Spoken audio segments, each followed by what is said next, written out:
Una buena porción del territorio colombiano está en manos de las FARC. Según el propio presidente Juan Manuel Santos, la guerrilla tiene actualmente en su poder cerca de 500.000 hectáreas. El mandatario fue más allá al calificar al abatido jefe guerrillero alias el Mono Jojoy como uno de los mayores terratenientes de Colombia. Esta declaración se produjo en San Vicente del Caguán, Caquetá, en la antigua zona de distensión, donde el mandatario entregó tierras a campesinos. La meta del gobierno es recuperar inicialmente 130.000 hectáreas de las 500.000 que hoy están en manos de la guerrilla. Miles de hectáreas pertenecen a campesinos desplazados. Se está iniciando el proceso, ya las tenemos totalmente identificadas, que eran hectáreas que las FARC y concretamente el Mono Jojoy había despojado al Estado, porque los baldíos son del Estado y se ha apropiado de esas tierras. El presidente reveló cómo descubrieron las propiedades que tiene las FARC. Cuando dimos de baja al Mono Jojoy, le incautamos su computador y ahí apareció las propiedades que tenía.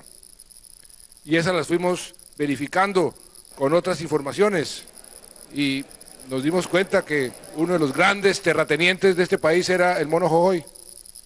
Y por eso, ¿y a quién había despojado? Al Estado. Estas tierras serán entregadas a campesinos como Floro y Eladio, que hoy recibieron los títulos de propiedad de tierras baldías en las que viven desde hace 10 años.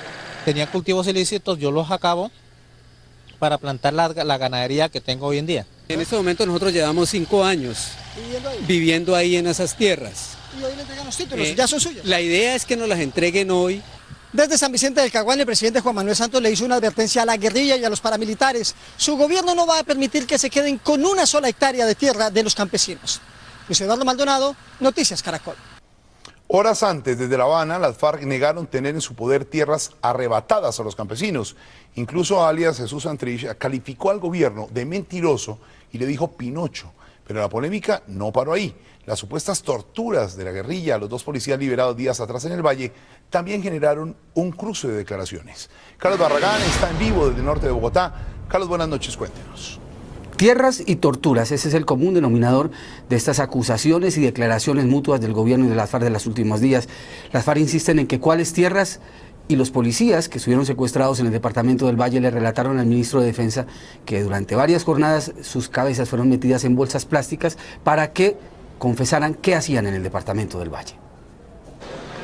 El negociador de las FARC en La Habana, Jesús Santrich, le madrugó hoy a las conversaciones cuestionando las afirmaciones del gobierno en las que advierte que las FARC tienen el dominio de más de 500.000 hectáreas de tierra en todo el país. El gobierno colombiano se parece a Pinocho, cada vez le crece más la nariz. Ojalá que las preguntas en adelante se refieran un poco a esta temática que es muy importante, la participación ciudadana, lo que estamos tratando en la mesa. De verdad, Pinocho le queda pendejo. Y es que el ministro de Agricultura, antes de que el presidente Juan Manuel Santos hablara de las tierras del Mono Jojoy en el Caquetá, ya había puesto el tema de las FARC en el Caguán. Ante todo vamos a recuperar tierras en primer momento para renglón seguido, hacer políticas agrarias definidas por el Estado, no por los comandos guerrilleros, en esas fértiles tierras del Caguán. Pero ese no es el único motivo de discordia. Las FARC desmintieron a través de este comunicado que el grupo hubiera torturado a los policías liberados en el Valle, como lo afirmó en su Twitter el ministro de Defensa Juan Carlos Pinzón. Esto señalaron las FARC. La tortura física es un medio que nuestra organización rechaza por ser ajeno a los principios revolucionarios. Contrastan también con los dictámenes médicos del personal del CICR que los atendió in situ, que no revelaron señal alguna de tortura física o psicológica. El comandante de las fuerzas militares, general Alejandro Navas, reveló las torturas. Colocan bolsas, los meten en aceite y otras, muchas clases de vejámenes que le hacen a nuestros secuestrados. Pero sí, los policías entonces sí fueron torturados. Fueron torturados, están las pruebas. Ellos han hablado con nosotros, son pruebas testimoniales. Los policías liberados pasan por estos días unas vacaciones en la isla de San Andrés.